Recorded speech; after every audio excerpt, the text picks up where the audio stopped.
They say a picture is worth 1,000 words, but in the world of the British monarchy, a single frame of unguarded emotion can be worth 1,000 headlines. And right now, a newly surfaced piece of footage is doing just that, pulling back the curtain on a moment of genuine, unfiltered human reaction from one of the most watched women on the planet. We're talking about Catherine, the Princess of Wales, and what we're seeing isn't the polished, diplomatic smile we're used to. This is something else entirely. It's a reaction so raw, so immediate, that it's got royal watchers and body language experts scrambling to decode it. The catalyst? A decision made by her husband, Prince William, that sources claim is being described inside palace walls as, let's just say, unconventional. But before we dive into the specifics of that decision, and trust me, we will get there, we have to set the scene, because this isn't just about a family squabble, this is about the future of the crown itself. So, picture this. It's a recent public engagement, one of those events designed to look effortless but is actually choreographed down to the second. Prince William is speaking with a group of individuals and, according to insiders, he's about to drop a decision that he'd apparently only finalized hours before. Now, typically, Catherine is the epitome of composure. She's mastered the art of what they call resting royal face, a placid, attentive expression that gives absolutely nothing away. But in this specific piece of footage, which has been circulating among royal correspondents, you see a flicker. It's a momentary break in the facade. Her eyes, which are usually scanning the crowd with practiced warmth, suddenly fixate. There's a subtle tensing of her jaw, and for just a second, her smile, that million-watt smile, seems to freeze. It's like watching a computer buffer in real time. Now here's where the dopamine hits, followed by an even bigger hook. The immediate mini payoff? We have a confirmed visual starting point. We know something happened, but the instant satisfaction of seeing that reaction is immediately replaced by a massive, gaping curiosity loop. What exactly did William say? We know it was a decision, but was it about royal duties? Was it about their children, George, Charlotte, and Louis? Or was it something far more seismic, something that touches on the very structure of their future roles? The footage doesn't come with audio, which frankly is the most tantalizing part. It leaves us with a puzzle, and human beings are hardwired to solve puzzles. We can't look away because we feel like we're detective investigators, trying to read between the lines of a silent movie. Let's analyze what we do know. According to sources close to the palace, and I have to emphasize these are unconfirmed reports, the decision in question revolves around a proposed shift in how certain royal patronages are being allocated. It sounds boring, I know, but stick with me. This is the battlefield of the monarchy. Patronages aren't just charity work, they are power, they are legacy, they are the public-facing identity of a royal. So, if the rumor mill is to be believed, William's decision allegedly involves consolidating a group of charities under his own banner, a move that some interpret as streamlining for the future king, but others see it as a subtle yet significant sidelining of the very causes that Catherine has spent the last decade building her reputation on. One source, who claims to have spoken with a member of the household staff, said the decision was made without the usual level of consultation. Now, watch the footage again with that context. That flash of tension in Catherine's expression suddenly takes on a new dimension. It stops being a vague, wife-annoyed-at-husband moment and becomes something more profound. It becomes the look of a professional who has just had a major project reassigned without her input. This is the first major layer of complexity. We're not just talking about a marital spat, we're talking about a potential recalibration of the monarchy's internal power dynamics. It's a real-time, public display of a private shift, and that's the kind of content that sends royal historians into a frenzy. But here's the twist that keeps you locked in. The story doesn't end with her reaction. In fact, that's just the opening chapter, because in the very same footage, about 45 seconds after the initial moment of tension, you see Catherine do something remarkable. She recovers, and not just recovers, but she leans in. She places a hand on William's arm, a gesture that body language experts call a re-engagement cue, and she appears to whisper something to him.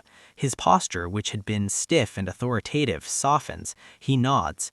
This is the mini payoff. It's a resolution within the conflict. It shows a partnership that, even when strained, has a built-in reset button. It gives us the satisfaction of seeing a couple navigate a difficult moment. But the instant curiosity gap that immediately follows is even larger than the first. What did she whisper? Was it a supportive, "I've got your back"? Was it a private warning of, "We'll discuss this later"? Or was it a strategic piece of advice that changed the course of the entire engagement? The fact that he softened suggests she has a level of influence that the public rarely gets to see. It reframes her role from just a supportive spouse to a powerful political partner. This isn't just a story about a reaction, it's a story about the invisible strings of influence that run a kingdom. Let's get into the analysis a bit, because this is where my own perspective comes in. For years, the narrative has been that William is the architect of the future monarchy, the one making the tough, streamlined decisions to ensure its survival, and Catherine has been painted as the steady, unifying presence, the people's princess for a new generation. But this footage, if the reports about its context are accurate, suggests a fascinating shift. It suggests that Catherine isn't just a passive participant in those decisions. She's a stakeholder, and she has her own expectations about her role, her work, and her legacy. The mini payoff? We're watching the evolution of a queen-in-waiting from a symbol of grace to a strategic operator. The rehook? Now ask yourself this: is this a one-off event, or is this a preview of the future? If William's making decisions that affect Catherine's public portfolio without full consultation now, what happens when he's king?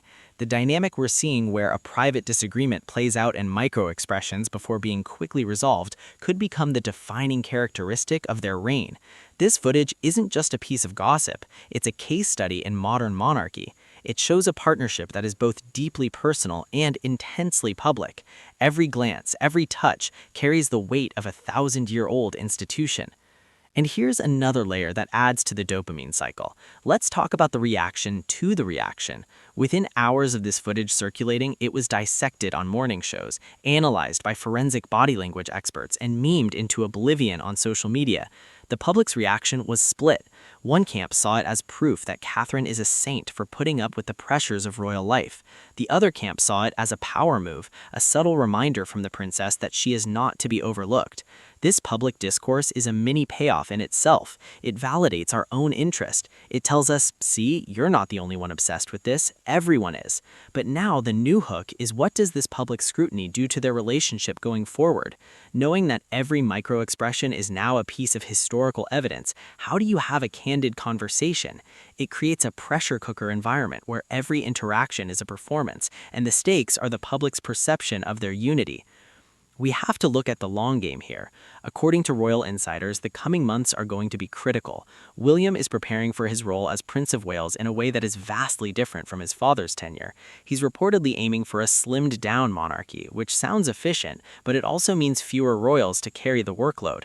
This puts an immense amount of pressure on the core four: William, Catherine, Charles, and Camilla. Every decision about who does what, which charities get the royal spotlight, and where time is allocated is a strategic move. This recent decision, the one that prompted Catherine's reaction, is allegedly just the first domino. Sources claim there are several more restructuring decisions on the horizon. The mini payoff? We now have a lens through which to view all future royal engagements. Every time we see them together, we're not just watching a walkabout, we're watching a corporate merger in real time. The rehook? If Catherine is pushing back against these decisions, even non-verbally, what does that mean for the slimmed-down plan? Does it create a new center of gravity? Does it mean that any attempt to reduce her role will be met with a quiet but formidable resistance? This is the stuff of dynastic drama. And let's not forget the children. The future of the monarchy is literally standing in the shadows of these events. Prince George, who is being prepared for his future role from a young age, is watching. He's learning how a king and queen interact. He's learning how disagreements are handled, how power is negotiated, and how public perception is managed. The way William and Catherine navigate this moment is essentially a masterclass for the future monarch. If they present a united front after a private disagreement, it teaches him the value of institutional stability over personal ego. But if the tension becomes a pattern, it sets a very different precedent. Now, here's where we tie it all back to the human element, because that's what makes us care. At the end of the day, this isn't just about an institution, it's about a family. And like any family, they have to deal with change, ambition, and the occasional crossed wire. Catherine's reaction, that brief moment of unguarded humanity, is what makes her so relatable. We've all been there, in a meeting, at a family dinner, with a partner, where a decision is made that affects us and we have to fight the urge to react, to keep our composure. We saw her fight that urge and for a split second lose, but then we saw her win. She regained her composure and reasserted her partnership. That's not a sign of weakness, that's a sign of immense strength and emotional intelligence. My personal take, this footage, if nothing else, proves that the narrative of Catherine as a passive figure is officially outdated. What we're witnessing is a power recalibration. The old model was the king and his consort, but this footage suggests a new model, the king and his partner, someone who is not just there to look elegant, but to be an active, engaged, and yes, occasionally skeptical partner in the process. The institution is stronger for it, but the path to getting there is going to be filled with more moments like this, moments that play out in micro-expressions and whispered words. So, as we wrap up this deep dive, we're left with one final massive open loop. What is the next decision? What is the next move in this quiet chess game that determines the future of the British monarchy? According to reports, the next major announcement regarding the royal patronages is expected in the coming weeks, and you can bet that when that day comes, every camera